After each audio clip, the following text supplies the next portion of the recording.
Komisi Pemilihan Umum menggelar uji publik rancangan peraturan KPU untuk pemilu 2024 pada Senin siang. Uji publik dilakukan menyangkut pendaftaran, verifikasi dan penetapan partai politik peserta pemilu. Uji publik yang dilakukan di gedung KPU ini bertujuan meminta masukan dari parpol, pemerintah dan LSM mengenai rancangan peraturan KPU tentang pendaftaran, verifikasi serta penetapan parpol peserta pemilu 2024. Uji publik rancangan terhadap tahapan pendaftaran parpol direncanakan digelar pada 1 hingga 7 Agustus 2022. Parpol baru akan menjalani verifikasi administrasi dan verifikasi faktual. Sementara itu, parpol yang sudah berada di parlemen hanya akan menjalani verifikasi administrasi. Di tanggal 1 sampai 7 Agustus dalam rancangan tahapan jadwal dan program kita. Ya, PKPU yang hari ini rencana kita akan surat di DPR untuk bisa dibahas pada periode kita.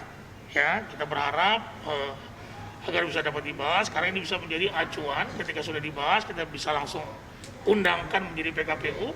Ini bisa dijadikan acuan dalam pembahasan anggaran dan tentu kesiapan tahapan-tahapan lainnya.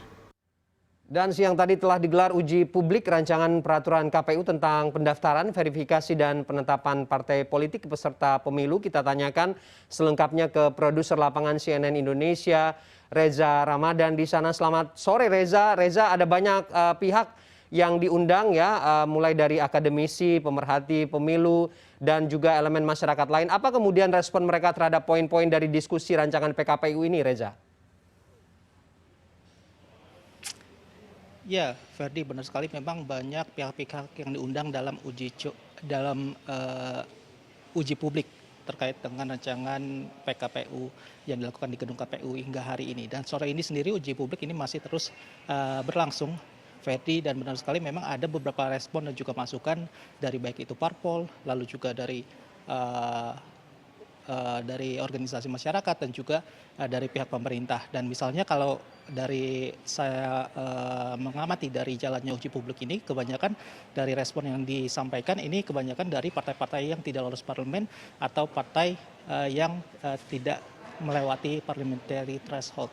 Hal ini karena kalau berdasarkan dari turunan rancangan PKPU memang disebutkan bahwa partai baru ini akan melakukan verifikasi administrasi dan juga verifikasi faktual. Sedangkan untuk partai yang sudah lolos dari parlemen ini hanya akan melakukan verifikasi administrasi. Oleh karena itu, partai-partai yang tidak lolos dari parlemen, misalnya saja Partai Berkarya, Partai PSI, dan beberapa partai lainnya ini bertanya terkait dengan teknis bagaimana nanti verifikasi faktual ini dilaksanakan. Misalnya terkait dengan verifikasi faktual, tadi Partai Berkarya mengatakan bagaimana nantinya proses verifikasi faktual ataupun penegasannya terkait dengan verifikasi faktual misalnya alamat kantor.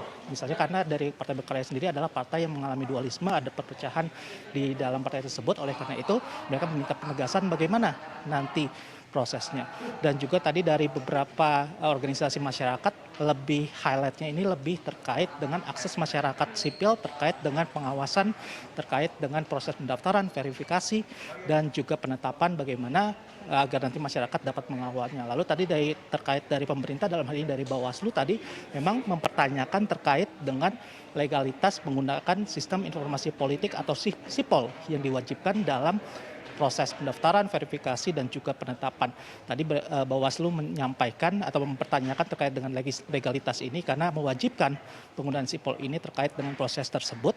Dan ini yang dipertanyakan Bawaslu karena apabila diwajibkan maka ada kecenderungan ini akan mengorbankan ada hak-hak, tidak semua orang bisa mengikuti pemilu pada proses tahapan pemilu ini. Inilah yang tadi kurang lebih pertanyaan-pertanyaan yang mengemuka dalam uji publik tadi. Dan hari ini juga dari KPU, tadi dari Ketua KPU Imam Saputra memang menyampaikan bahwa dirinya saat ini juga sudah bersurat kepada DPR agar dari rancangan PKPU ini dapat dibahas di DPR sehingga dapat segera rancangan PKPU ini dapat diundangkan karena ini akan berlanjut terkait dengan kepastian tahapan pemilu dan juga terkait dengan anggarannya. Ferdi. Baik, terima kasih produser lapangan CNN Indonesia Reza Ramadan dari gedung KPU Jakarta.